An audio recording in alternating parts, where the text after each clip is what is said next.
रिया और अथर्व गुफा के अंदर जाते हैं जहाँ उन्हें ऑक्टोपस पकड़ लेता है। लेकिन इससे पहले कि वो ऑक्टोपस अथर्व और रिया को मारता, वहाँ धमाका सिंह आ जाता है और वो एक मुक्का ऑक्टोपस के सिर में मारता है, जिससे ऑक्टोपस वहीं पे बेहोश हो जाता है। अथर्व और रिया उसकी भुजाओं से छूट जाते हैं। उनके छूटते ही धमाका सिंह उन पे हमला कर देता है, लेकिन अथर्व उससे पहले ही अपनी छूमंतर तलवार से उस पे हमला कर देता है। जैसे ही वो तलवार धमाका सिंह को टच करती है, उसमें से तेज रोशनी निकलती है और धमाका सिंह वापस गोको के पास पहुंच जाता है। अथर्व और रिया दोनों गुफा में आगे बढ़ने लगते हैं तो उन्हें सामने 3 रास्ते दिखते हैं। तीनों रास्तों को देख के क्या आप बता सकते हैं दोनों को कौन सा रास्ता लेना चाहिए, ए, बी या सी?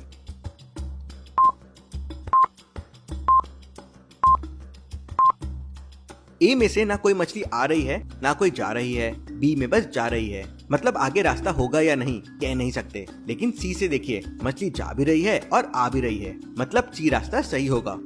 दोनों रास्ता सी लेके गुफा में आगे बढ़ते हैं और गुफा के आखिरी कोने तक पहुंच जाते हैं। अथर्व गुफा से बाहर निकलने की कोशिश करता है तो पानी में बड़ी बड़ी आग की लपटें निकलने लगती है। अथर्व पीछे हो जाता है, तभी उस आग में से एक जीव निकलता है। मैं इस गुफा का रक्षक हूँ। इस गुफा से सिर्फ समुद्र के जीव ही आ और जा सकते हैं। अगर गुफा से बाहर जाना है तो मेरी एक पहेली का जवाब दो, अन्यथा तुम दोनों इस गुफा से बाहर नहीं जा पाओगे। और वो उनसे एक पहेली पूछता है। लाल फूलू इस धरती पर खिलता हूँ, मुरझा जाता हूँ, नहीं कोई ऐसा जो मुझे छू सके, छूने वाले को मैं जला देता हूँ। तो क्या आप बता सकते हैं इस पहेली का जवाब क्या हो सकता है? सोचिए लॉजिकल आर्मी।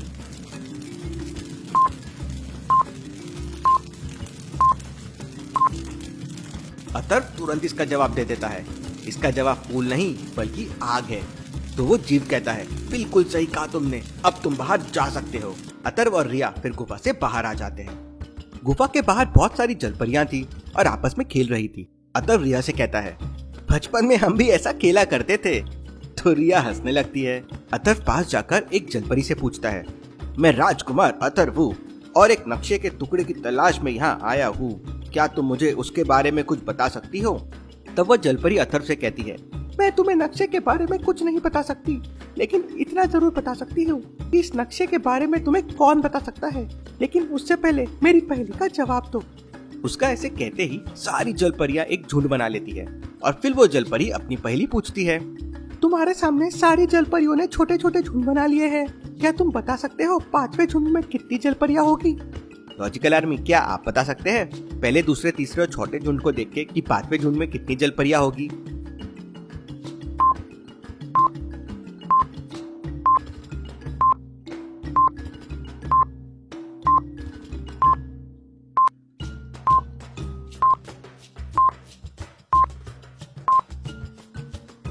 पहले झुंड में 10 जलपरी है, दूसरे में 9 मतलब 1 कम, तीसरे में 7 है मतलब 2 कम और चौथे में 4 है मतलब 3 कम।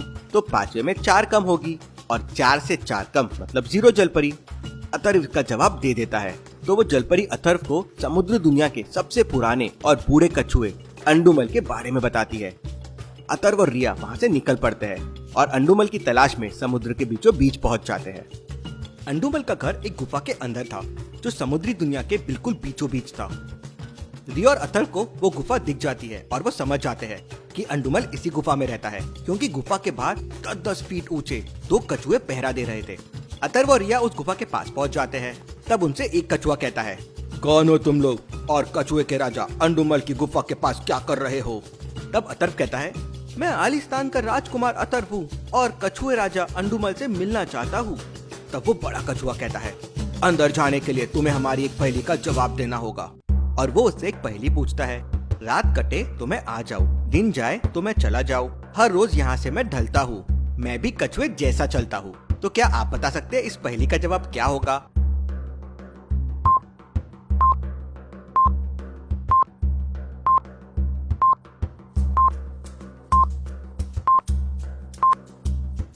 इसका जवाब है सूरज। रात कट जाने के बाद सूरज निकलता है और दिन के जाते ही सूरज भी चला जाता है और रोज ढलता है और उसकी चाल भी बिल्कुल कछुए जैसी होती है। अथर्व और रिया इसका जवाब दे देते हैं। तो वो दोनों कछुए अपना भाला हटाते हैं और अथर्व और रिया गुफा के अंदर चले जाते हैं। उन्हें सामने एक 12-15 फीट का अंडुमल कछुआ बैठा हुआ दिखता है और उसके आसपास बहुत सारी जलपरियां उसकी सेवा कर रही थी। अथर्व और रिया राजा अंडुमल के पैर छूकर उसे प्रणाम करते हैं। अंडुमल अथर्व और रिया की विनम्रता देख बहुत प्रसन्न हो जाता है और कहता है, इतने संस्कारी बच्चे मैंने आज तक नहीं देखे हैं। बताओ बच्चों, तुम कौन हो? तब अथर्व कहता है, मैं आलिस्तान का राजकुमार अथर्व हूँ और ये मेरी दोस्त रिया है। हम लोग नक्शे का एक टुकड़ा यहाँ लेने आए हैं। मुझे पता है किस नक्शे के टुकड़े की तुम बात कर रहे हो। और फिर अंडुमल अथर्व को एक छोटा सा संदूक देता है और कहता है, नक्शा इस संदूक के अंदर है, लेकिन याद रखना ये जादुई संदूक है, इतनी आसानी से नहीं खुलेगा। रिया उस संदूक को दोनों हाथों से पकड़ती है और अथर्व उसे खोलता है। जैसे ही अथर्व उसे खोलता है, उस संदूक में से तेज रोशनी निकलती है और धुआं निकलता है और वो संदूक रिया के हाथों से छूट जाता है। संदूक में से निकला धुआं अपने आप में एक सवाल बनकर अथर्व के आसपास उड़ने लगता है। सवाल था, अगर मछली को पानी, पानी को नक्शा और नक्शे को फूल कहा जाए तो बताओ अथर्व तुम्हें क्या चाहिए? तो क्या लॉजिकल आर्मी आप दे सकते हैं इसका जवाब अथर्व को क्या चाहिए? सोचिए और मुझे आपका आंसर कमेंट करके बताएं।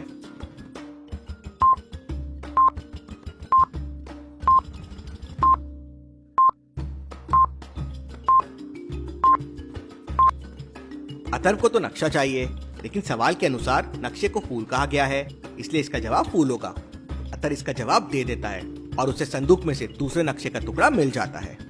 अथर्व उस नक्शे को तुरंत खोलता है और कहता है, हमें इस नक्शे को पढ़कर इसी के अनुसार चलना होगा। और इसके बाद अथर्व और रिया उस नक्शे वाले रास्ते पर चलकर एक रेगिस्तान के किनारे पर पहुंच जाते हैं। तब अथर्व कहता है, लगता है इस नक्शे का टुकड़ा इसी रेगिस्तान में मिलेगा, जिसकी मदद से हम अगली दुनिया में पहुंच पाएंगे। अथर्व और रिया रेगिस्तान के अंदर चले जाते हैं, लेकिन जैसे ही वो दोनों रेगिस्तान के अंदर जाते हैं, एक धूल का बवंडर उन दोनों को उड़ाकर ले जाता है। काली दुनिया का शैतान गोगो ये सब देख रहा था। वो बहुत गुस्से में आ जाता है। मेरा नाम है पहेली मास्टर गोगो, खेलता हूँ मैं पहेलियों से खो-खो। गोगो जग्गा को अपने पास बुलाता है और रिया और अथर्व को रोकने के लिए वहाँ भेज देता है। उधर अथर्व और रिया भवंडर में फंसे हुए थे और भवंडर उन्हें उड़ाकर ले जा रहा था। दोनों बहुत कोशिश करते हैं, लेकिन भवंडर से बाहर नहीं आ पा रहे थे।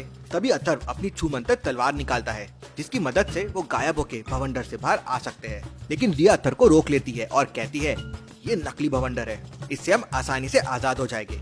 क्यों लॉजिकल आर्मी? रिया को ऐसा क्यों लगा ये भवंडर नकली है? सोचिए सोचिए।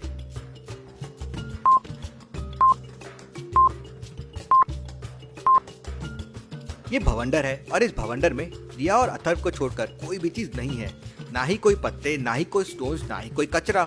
सब कुछ देखिए नीचे पड़ा हुआ है, लेकिन भवंडर में उड़ नहीं रहा है। रिया अथर्व को शांत रहने के लिए कहती है। दोनों हिलना बंद कर देते हैं और भवंडर से बाहर आ जाते हैं। भवंडर आगे चला जाता है। उधर जग्गा भी रेगिस्तान की दुनिया में पहुंच चुका था और वो अथर्व और रिया को ढूंढ रहा था। तभी जग्गा को सामने जादुई तालाब दिखता है। उस तालाब का नाम शरबती तालाब था। जग्गा पानी पीने के लिए शरबती तालाब के पास पहुंच जाता है।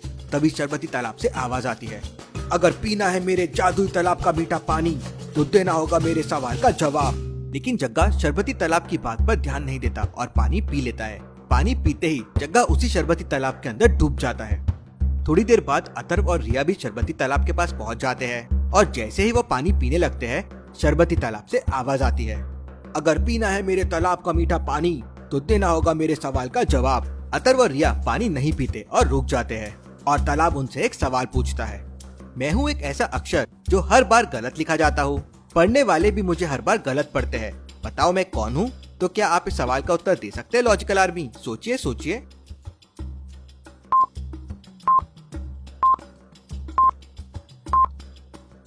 गलत एक ऐसा शब्द है जिसे हर बार गलत पढ़ा जाता है और गलत लिखा जाता है। अथर्व इसका उत्तर दे देता है और वो दोनों उस शरबती तालाब का मीठा पानी पी लेते हैं। जग्गा उस शरबती तालाब के अंदर डूब चुका है। क्या वो इससे बाहर आ पाएगा? और क्या होगा आगे रिया और अथर्व के साथ? देखते हैं हम अगले एपिसोड में। Thank you.